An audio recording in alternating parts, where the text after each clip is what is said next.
In this video, we will show you how to adjust your V-brake system correctly.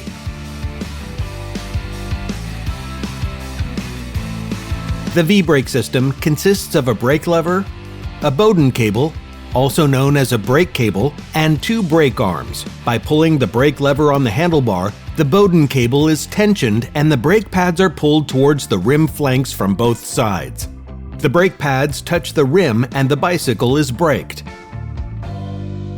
In this video, we will show you how to correctly adjust the position of the brake lever and what to do if no braking effect is achieved despite pulling the brake lever. We also show you how to correctly align the brake arms if they drag or pull on one side. To adjust your V-brake system perfectly, it is first of all important to set the lever position and grip width correctly.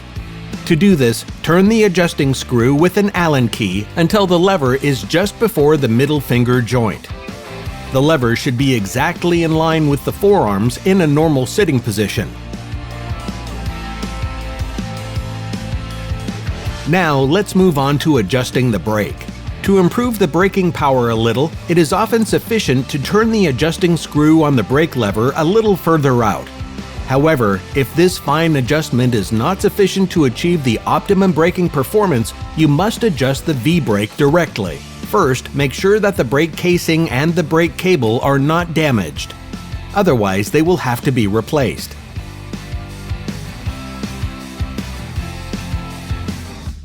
If everything is in order, we move on to the brake shoes.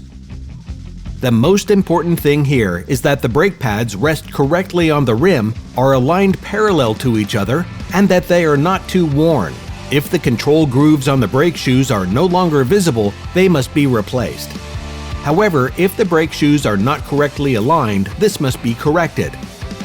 To do this, loosen the Allen screw, align the brake shoe, pull the brake, and then tighten the Allen screw again. Then repeat the process on the other side. Now let's move on to aligning the brake arms, adjusting the brake. If no braking effect is achieved despite pulling the brake lever, the cable length is too long and must be adjusted. To do this, loosen the adjusting screw, press the brake arms together, and leave about the width of a cent coin as a gap between the brake pads and the rim. Then tighten the set screw again. Adjust the spring tension. If the brake drags or pulls to one side, the spring tension must be adjusted. The small adjustment screws at the bottom of the brake arm are used to set the correct spring tension. First of all, check on which side the brake is dragging. If the brake is dragging on the left side, you must increase the spring tension on the left side. To do this, screw in the spring tension screw on the left brake arm a little. The brake arm moves away from the rim.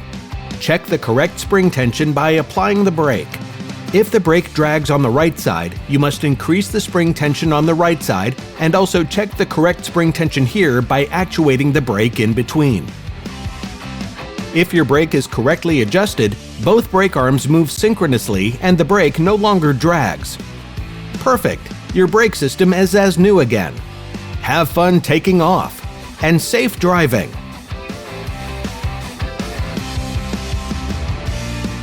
Bergsteiger. Fahrräder, die bewegen.